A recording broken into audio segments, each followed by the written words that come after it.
and welcome to Harvard Public Library. I'm Jeff Mangel, and it is my pleasure to welcome you to Baby Grand Jazz.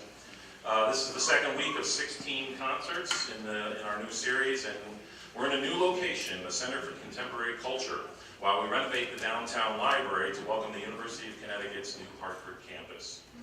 This series of free live performances, now in its 14th year, is made possible through the generous support of the Charles H. Command Charitable Foundation and by donors like you who have supported us all through the years. Special thanks to our longtime partners, the Hartford Jazz Society,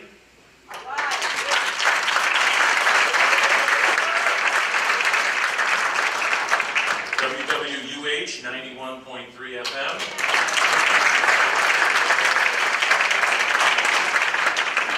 and special friends of the Baby Grand Jazz series, Owen McNally and Maurice Robertson.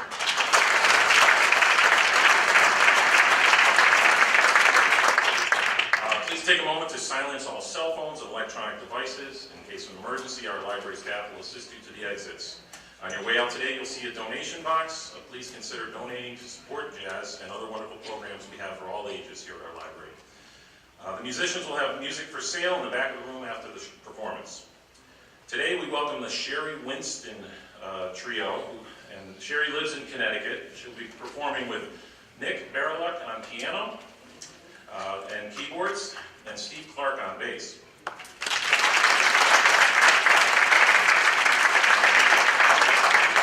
Sherry's a jazz flutist, has performed in many of the major concert halls throughout the United States. She has performed at the White House, and for President and Mrs. Clinton, and for former President George H.W. Bush. She's appeared on The Today Show, on Emerald Live, BET TV, and many other TV shows nationally. Sherry performed with Stevie Wonder and many top entertainers such as Sinbad, Roberta Flack, Ramsey Lewis, Shaka Khan, and Grover Washington Jr., among others. So ladies and gentlemen, please welcome to the stage Sherry Winston.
to go into a general panic. So I really thank God and said, oh, please, I promise I'll be good the rest of my life. Just help me get through this song.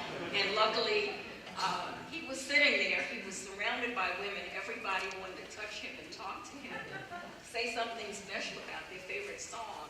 So he wasn't really listening, and I started playing this song, and you could see him kind of looking around. He was trying to, put his ear in the direction of the music. And I said, you know what, I'm going to go towards him because I want him to know that it's someone playing this. It's not a recording. Because the band that was playing with me was not my band. And they had mimicked my CD so well, it literally sounded like the CD was on.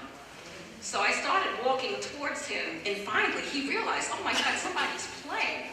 And he jumped up, he reached in his pocket, he pulled out his harmonica, and started playing. So I could tell this is a real jazz audience. We started trading fours on his song, and I thought I would absolutely pass out and have a heart attack. It was just, oh God, please let me pick the right notes. Let me try to impress this man. And then finally I let it go. I said, you know what, just play what you feel in your heart. Just go for it.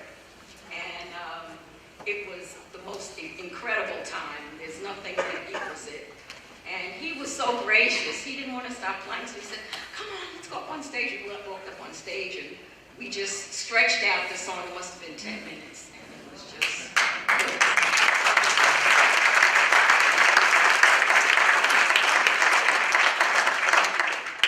So for you traditionalists out there, you can tell that we're a jazz fusion band. We're not a traditional band. But we're going to play a traditional song for you that was written by Horace Silver, who's originally from Norwalk, Connecticut. Yes. His father was from Cape Verde, and he wrote the song for him. And he had really influence on other artists, like Steely Dan, believe it or not. When he wrote Ricky, Don't Lose This Number, and when Stevie Wonder did Don't Worry About a Thing, they actually borrowed the feel and some of the quartal harmonics from Horace Silver. So see if you can pick up the threads on that song and think about the other artists that I mentioned.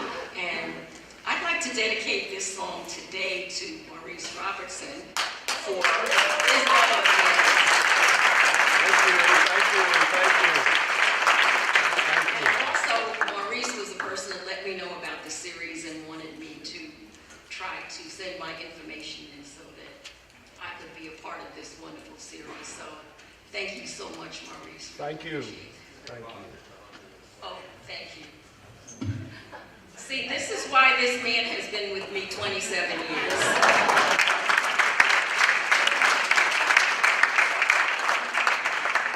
I love you, Nick. So, song for my father.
musicians are very sensitive, and we can pick up the vibe of an audience and feel where you guys are. If you're paying attention, if you're halfway sleeping, if you're on your iPhone or whatever, texting people. Funny story, I took a guy to the Grammys a couple of years ago, and I don't know what he was thinking about. I was trying to introduce him to people, and he was texting his friends that he was at the Grammys. So I figured, okay, well, he's excited about being here, so let me cool out, let me not get nasty or anything. So he kept texting people, and he was taking pictures and stuff, and that was fine. And finally, after about a half hour, I said, you know what?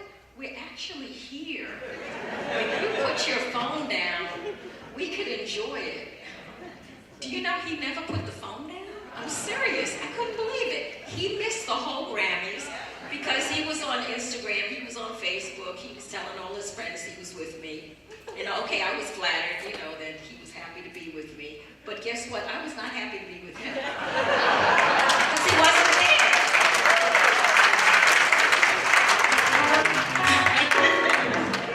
So that was the last time I took him to the Grammys.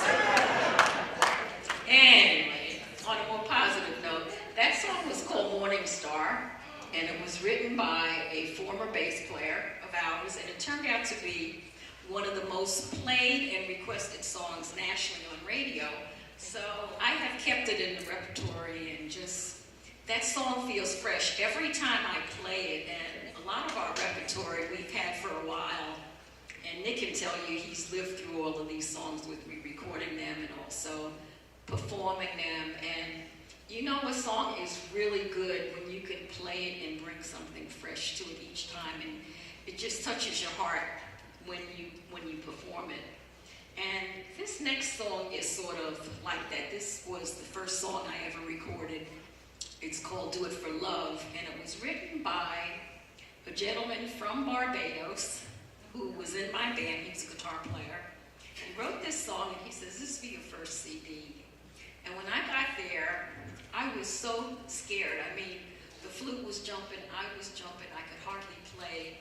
And a friend of mine walked over to me and he said, how is your liver? And I said, how is my liver? Let me think a minute. My liver's okay. Okay, how's your spleen? My spleen. You see, can I feel my spleen? I'm not sure, but I think it's okay. Okay, how's your heart? Well, my heart's racing a little bit. Okay, wait a minute. And he went through all the organs in the body. And by the time he finished, I was relaxed. I didn't realize that he was trying to get my mind off recording. And that was a great thing. That was a very wonderful technique. And I thought about that, subsequently. And you guys can use it when you think of something that's making you nervous. Just start asking yourself, how's your spleen? Anyway, this is one of my favorite songs. It's from, like I said, my first CD. And if you, actually this past year, I released my first romantic cookbook called For Lovers Only, a cookbook and more. And I decided, since I have all these love songs that I've made, why don't I put that into the book as an extra add-on? And Nick helped me to sequence all of the songs that we had recorded that's very mellow, very romantic, and something that you might want to have on, if you're with your husband or your lover or a good friend and you just want to chill out and you don't want anything too loud and raucous. So that's what this song is to me. It's called Do It For Love. We hope you enjoy it.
giving you words, they're giving you emotions through their voice, and you can immediately connect with that. And as an instrumentalist, you have to try to say all of that through your instrument.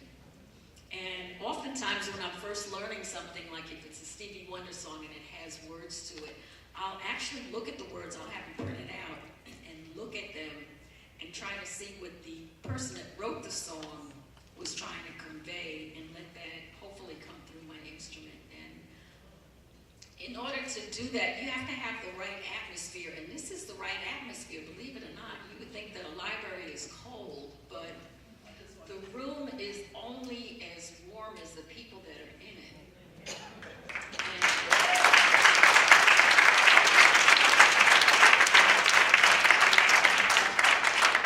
And you guys just lay a very warm environment for us here, a very safe environment, and artists have to feel safe when they're writing or performing or doing anything. And believe it or not, we're all very insecure creatures. And you know, I remember the first time I wrote a song and I brought it to my band, I was holding it and I was like, oh God, I hope they like this. And you know, you kind of play it for them and you're waiting for the reaction, and if they say, you know what, this stinks, I mean, it just would really break your heart, right? So, you know, I count on people like Nick and Steve to give me feedback when I write a song, and you know, we play it. And then the ultimate test is bringing it to an audience and seeing the reaction. And if people are sitting there like,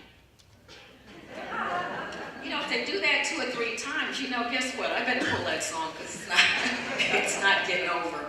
So you all really give us a lot of feedback with your faces, with your eyes.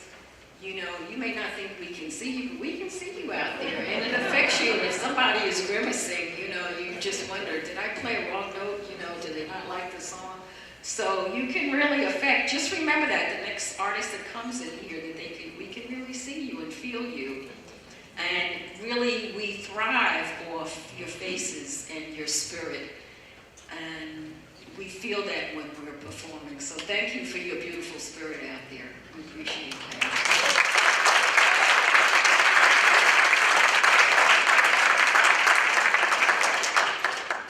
So this next song is a song that I wrote, and I always write songs when I'm in love.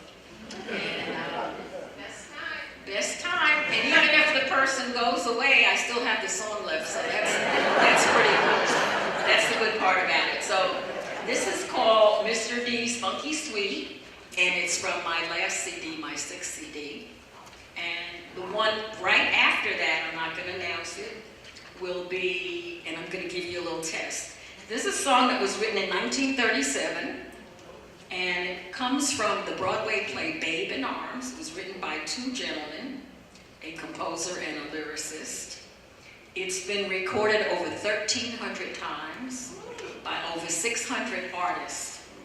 So to have a song that's that old, 1937, and it's still relevant, what do you think it is? What's the name of the song? 2 people wrote it. It starts with My Funny Valentine. So we're going to play that for you. Your mom got it? All right. Nick's mom got it.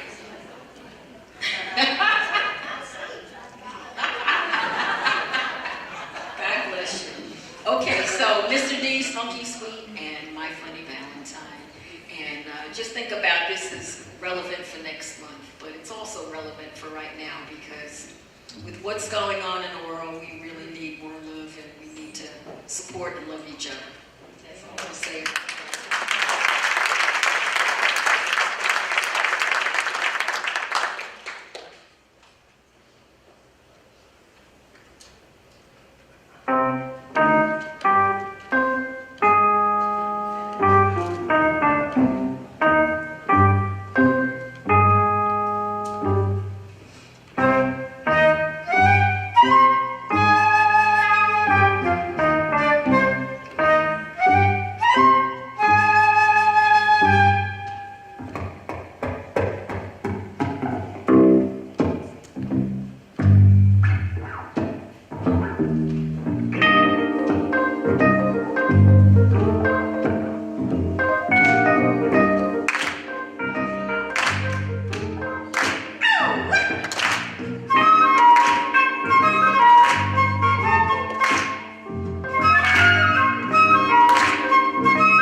Robertson, as I said, who mentioned this to me. Thank you so much, Maurice. Also, I want to say ski-wee to my soror over there, Wanda Sheldon. Thank you so much for coming.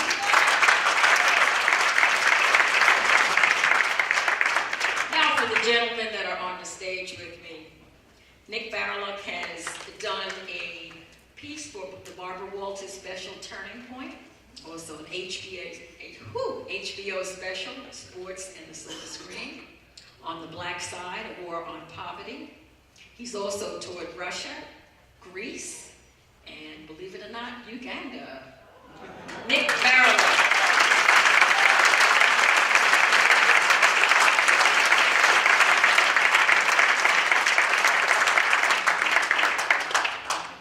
Steve Clark has performed on 55 CDs, yikes. 8 of his own. He's played with Marion Meadows, Tom Brown, Esteban. He's toured the Czech Republic, Germany, Romania, and the list goes on and on.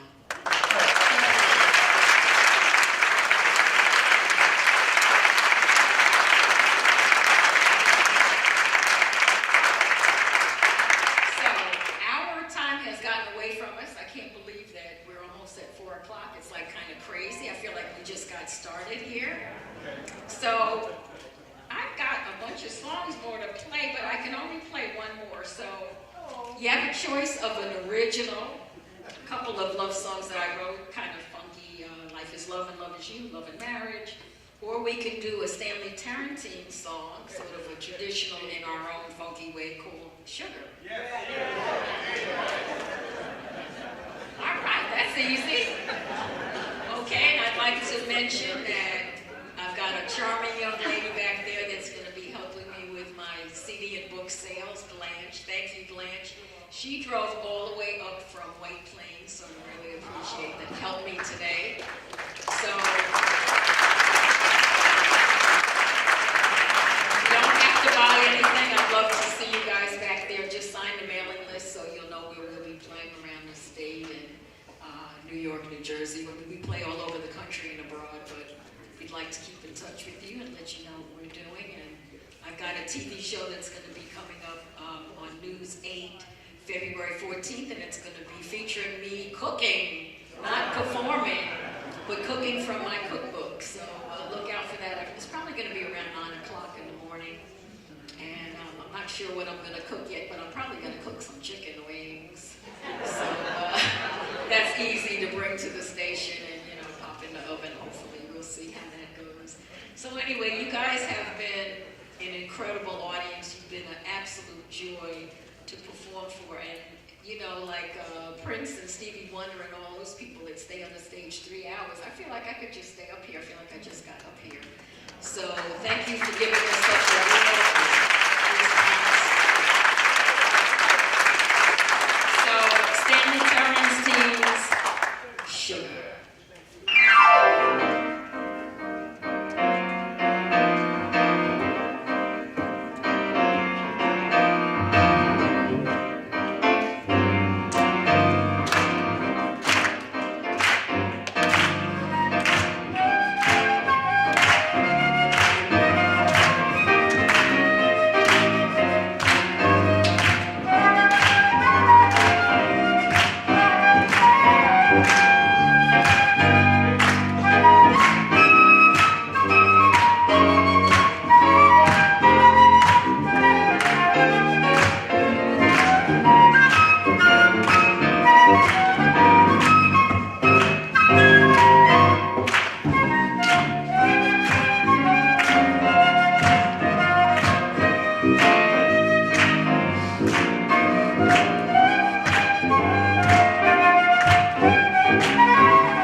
But I'll see you guys in the back, okay?